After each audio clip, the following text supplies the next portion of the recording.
So how many of the recommendations will the government actually adopt? I spoke to Finance Minister Mathias Cormann a short time ago. Mathias Cormann, welcome to 7:30. Good to be here. Now, just before the election, the Prime Minister promised no cuts to health, no changes to pensions or education.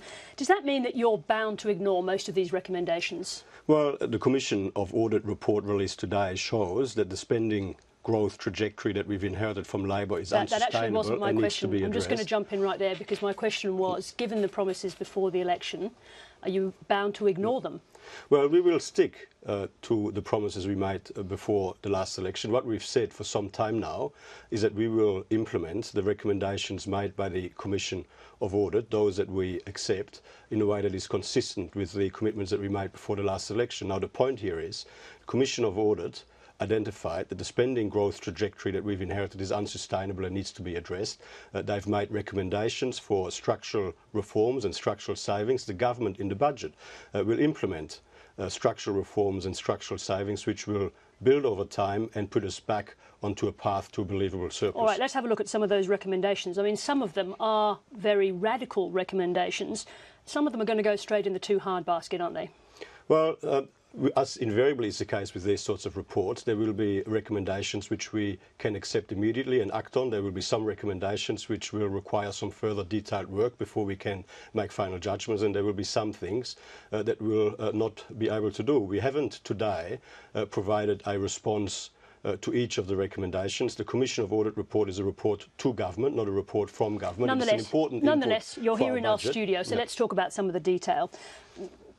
A $15 Medicare co-payment, forcing people off Medicare over certain incomes, including the family home and the pension assets test. Which of these do you have the courage to tackle in your first term? Well, as I've just said to you, we haven't today provided a response to each of the recommendations. We will provide our response to the Commission of Audit report in the budget on the 13th of May, and I will leave it to the Treasurer, Joe Hockey, on the 13th of May to deliver the budget. I'm not in a position here today to give you our individual measures that are going to be part of the budget. Nonetheless, you've come in to talk about the Commission of Audit. So which of those particular measures are you ruling out in this first term? A Medicare co-payment of $15, for example.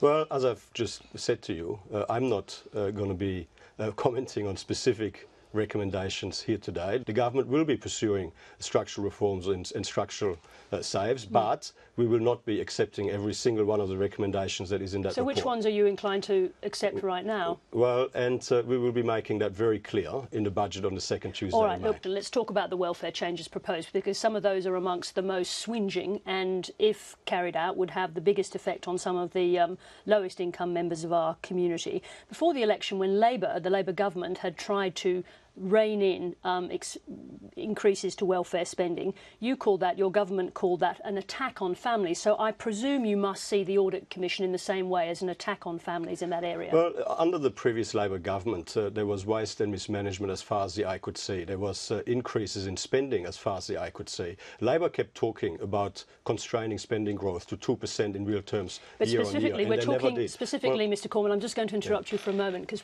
our audience does have an expectation that they will hear something from you, not the rehearsed lines that are part of press conferences. You made a very clear attack on Labour when they tried to rein in this welfare spending. Do you think that the recommendations of the Audit Commission in the welfare area are too strong, too high and likely to cause too much pain? Well, the Commission of Audit was given a job to look right across government to make recommendations which would help ensure that government spending is as efficient and as well targeted as possible. The conclusions that the government has reached will be reflected in the budget. Now, there is an ideological theme throughout this report, and it's particularly strong in the health area. You're talking about forcing people people over a certain income, people being forced off Medicare and forced with penalties to take out expanded health insurance.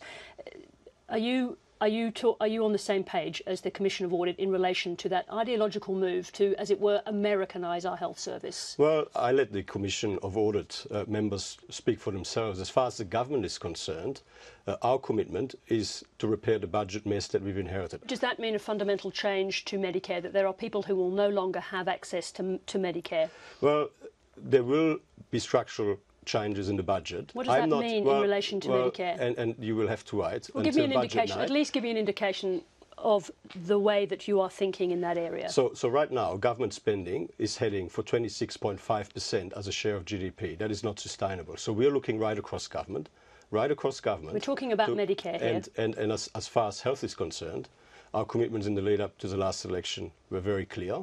We will stick to those commitments, but within the funding envelope for health, which we will keep, there is capacity to ensure that spending on health is as efficient and as well targeted as possible, that we receive maximum value for taxpayers' dollars, and that's what we're committed to do. You talk about an envelope of spending, but here we're actually talking about pushing the envelope and changing the fundamental nature of Medicare. Is that in your mind? Well, what we're talking about is making sure that we have a world-class health system into the future, that the funding for our world-class health system remains sustainable into the future. And we're talking about making sure that responsibility for funding that health system and that world-class health system into the future is spread fairly and evenly and equitably. And of course, again, when the government has considered all of these things very carefully, we won't be agreeing with every single one of the recommendations that the Commission of Audit has made, and our approach to these things will be reflected in the budget. But let's talk about the paid parental leave then for a moment, because Tony Shepherd was very explicit about that, not just in the report but in his own press conference today.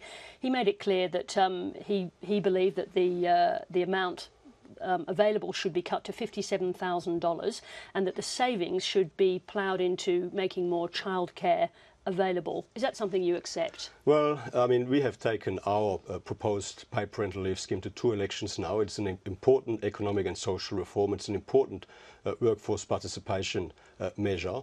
We have announced, the Prime Minister has announced some adjustment to it by reducing the cap from $150,000 down to $100,000. Yes, as he acknowledged, that's a very minor change. Well, what Tony Shepherd is suggesting is a cut down to $57,000 and a good use of that money by ploughing it, as he has it, ploughing that back into childcare. Do you agree with that on principle? I mean, what I agree with is that childcare and a fair income paid parental leave scheme are both important parts of a workforce participation strategy. And of course, we do have a Productivity Commission review into our childcare policy framework and our childcare arrangements. And as far as the paid parental leave scheme is concerned, we took it to the last election. The Prime Minister announced a slight adjustment, reducing the cap from $150,000 to $100,000. That is the basis on which we will be proceeding. A minimal cut. Tony Shepherd also talked today about the debt levy. He doesn't like it. He says it could have an impact on business and consumer confidence. Do you trust his judgment on that? Well, I mean, the Commission of Audit is an independent commission. At the end of the day, the government is... Did he get it right or wrong? The government is entitled to his views. The government is elected to make judgments in the national interest.